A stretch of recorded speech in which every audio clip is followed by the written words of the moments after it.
చూడండి, బైబిల్ గ్రంథములో కీర్తనల గ్రంథం 87వ కీర్తన. ఇప్పటికే వాక్యాన్ని నేను సగం మీతో మాట్లాడాను. 87వ కీర్తన 3వ వాక్యం. దేవుని పట్టణమా, మనుషులు నిన్ను గూర్చి మిక్కిలి గొప్ప సంగతులు చెప్పుకొందురు. దేవుని పట్టణమా, మనుషులు నిన్ను గూర్చి మిక్కిలి గొప్ప సంగతులు చెప్పుకుందు. ఏసీకి స్తోత్రం చెబుతారు గట్టిగా. దేవుని పట్టణం అంటే ఏంటి? వినాలి ఇప్పుడు నా మాట. దేవుని పట్టణం అంటే ఏంటి? ఏది దేవుని పట్టణం? నా మాటలు గమనించగలగాలి. అక్షరానుసారంగా ఈ మాట మనం ఆలోచన చేస్తే, దేవుడు ఈ భూమి మీద ఉన్న సకల ప్రాంతాలన్నిటికంటే తనకంటూ దేవుడు ఏర్పరచుకొనిన ఒక పట్టణం ఉన్నది అని అంటే అదే యెరూషలేము అనే పట్టణము. దేవుని స్తోత్రం కలుగునుగా. ఈ వాక్యం ఇక లిటరల్ మీనింగ్ చెప్తాను, నా మాటలు గమనించాలి. దేవుని పట్టణం అంటే ఏంటి? దేవుని పట్టణం అన్నప్పుడు ఈ ప్రపంచ దేశములన్నిటిలో కల్లా దేవుడు తనకై ఇష్టపడి కోరుకొనిన ఒక పట్టణం ఉన్నది అని అంటే అదే యెరూషలేము అని చెప్పబడుతున్న పట్టణమై ఉన్నది. దేవుని స్తోత్రం కలుగునుగా. మీరు వాక్యాన్ని కనుక చదివితే, మెల్కీషెదెక్ అనే ఒక రాజు మరియు ఒక యాజకుడు ఆ ప్రాంతంలో యాజకుడిగా ఉంటూ షాలేం అనే ప్రాంతమును అతడు పరిపాలన చేశాడట. బైబిల్ గ్రంథం అది ఏం మాట్లాడుతుంది? రెండవది, అబ్రహాం అనే మన పితరుడు తన కుమారుని ఇస్సాకును అదే యెరూషలేము అనే ప్రాంతములో దేవుని యొక్క పరిశుద్ధ పర్వతం మీద, వింటున్నారా, దేవునికి బలిగా ఇవ్వడానికి అతడు ముందుకు వచ్చాడు. వాక్యాన్ని గమనించగలగాలి. ఏది దేవుని పట్టణం? యెరూషలేము అన్నది దేవుని పట్టణం. అక్కడ ఎవరున్నారు? బైబిల్ గ్రంథం మాట్లాడుతుంది, అబ్రహాము జీవించిన కాలములలో అదే యెరూషలేము అనే ప్రాంతములో మెల్కీషెదెక్ అనే ఒక యాజకుడు, ఒక ప్రవక్త, ఒక యాజకుడు, ఒక రాజు ఉండేవాడు. రెండవది, మనం లేఖనంలో నేర్చుకుంటున్నాం, అబ్రహాము తన కుమారుని ఇస్సాకును ఆ యెరూషలేము అనే ప్రాంతంలోనే కనబడుతున్న ఆ పరిశుద్ధమైన కొండ మీద తీసుకుని వచ్చి తన ప్రియమైన కుమారుని బలిగా ఇచ్చాడు. దేవునికి స్తోత్రం కలుగునుగాక. బైబిల్ గ్రంథములో పాత నిబంధన కాలములో ఉన్న రాజులందరిలో గనుడును గొప్పవాడని చెప్పబడిన రాజైన దావీదు ఆ యెరూషలేము పట్టణమును, వింటున్నారా, ఇశ్రాయేలు ఎంతటికి దాని రాజధానిగా నియమించాడు. స్తోత్రం చెప్పండి గట్టిగా. హల్లెలూయా. మంచిగా చెప్పాలి. హల్లెలూయా. అదే స్థలమందు దేవుని ప్రత్యక్షపు గుడారము కానీ లేకపోతే అక్కడ దేవుని మందిరము కానీ నిర్మించబడింది అని పాత నిబంధన కాలములో, వింటున్నారా, సొలొమోను కాలములో ఆ యెరూషలేములోనే యెహోవా కొరకు ఒక నివాసం అక్కడ కట్టబడిందని లేఖనాలు రాయబడింది. ఏది దేవుని పట్టణం అనే మాటలు మనం ఆ పట్టణంలో ఏమేమి జరిగినాయి, ఎందుకు అది దేవుని పట్టణమైంది, దాని గురించి మాట్లాడుకుంటే ఈ విషయాలు. మెల్కీషెదెక్ ఉండేవాడు. అబ్రహాం తన పిల్లవాడిని, వింటున్నారా, బలిగా ఇచ్చాడు. రాజైన దావీదు దాన్ని రాజధానిగా చేశాడు. అక్కడ దేవుని యొక్క మందిరం నిర్మించబడింది యెరూషలేము అనే పట్టణంలో. అదే యెరూషలేము అనే ప్రాంతంలో, వింటున్నారా, దేవునికి చేసే ఆరాధనలు కానీ, బలి క్రమము కానీ, యాజక ధర్మాలు కానీ ఆ ప్రాంతంలో జరిగినట్లు మనం చూస్తున్నాం. దేవునికి స్తోత్రం కలుగునుగాక. అదే స్థలములో దేవునికి నీతి నియమాలు, దేవుని పండుగలు యెరూషలేము అనే పట్టణములో ఖచ్చితంగా పాటిస్తూ వచ్చారు.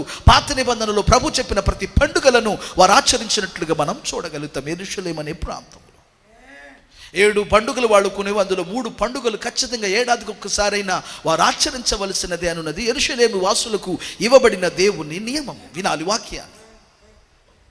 ఎందుకు ఆ పట్టణమునకంత దేవుని పట్టణం అని ఎందుకు పిలువబడింది? అది లేఖనం అంటుంది, 2000 సంవత్సరాల క్రితం ప్రభు అయిన యేసు క్రీస్తు వారు నరవతారిగా దిగి వచ్చిన ఒక స్థలం ఉన్నది.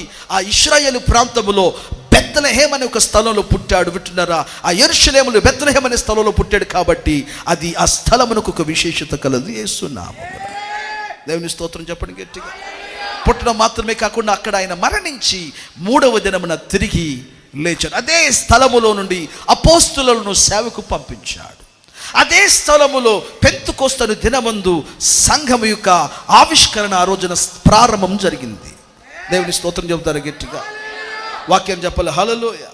అపోస్తులందరూ అక్కడ నుండే భీకర కార్యాలు చేయడానికి ప్రపంచమంతా బయలుదేరి వెళ్ళారు. ఇంకా అర్థం అవడని చెబుతున్నాను, రేపు దేవుడు తన 1000 ఏండ్ల స్థాపన చేయడానికి కూడా వస్తున్న ఆ దేవుని పట్టణమే యెరూషలేమనే దేవుని రాజధాని అయి ఉన్నదన్నమాట. యేసు స్తోత్రం చెప్పండి, మంచిగా చెప్పాలి. హల్లెలూయా. ఏమంటున్నాడు? దేవుని పట్టణం అంటే ఏంటి?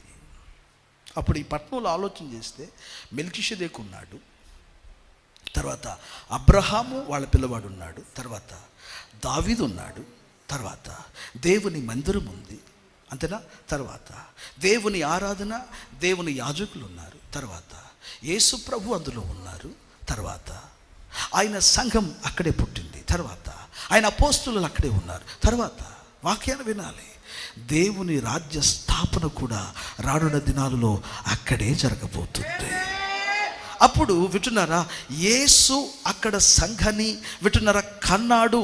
పెంతెకొస్తు దినమున సంఘాన్ని ప్రారంభించడన్నప్పుడు ఆ సంఘములో దేవుడు నిన్నును నన్నును చేర్చిన వాడై ఉన్నాడు.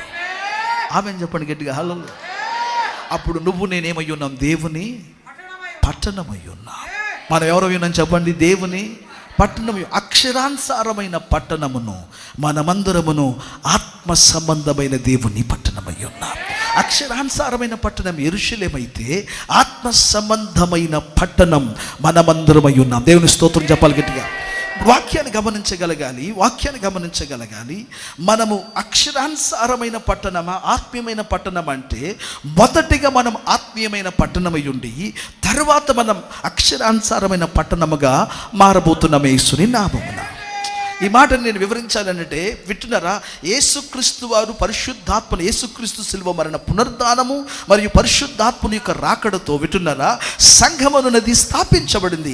సంఘం స్థాపించబడినందువలన ఇప్పుడు నేను ప్రభువైన యేసుక్రీస్తుని స్వంత రక్షకునిగా స్వీకరించడం వలన నేనును వింటున్నారా ఆధ్యాత్మికంగా ఆ పట్టణవాసిగా నేను మారుతున్నాను. అయితే రేపు 1000 ఏండ్ల పాలనలో వచ్చేటప్పుడు నేను కూడా అదే యెరూషలేములోనికి దిగి రాబోతున్నాను. ఇంతకుముందు ఎప్పుడు నేను యెరూషలేముకి వెళ్ళలేదయ్యా అని వాళ్ళందరికీ శుభవార్త.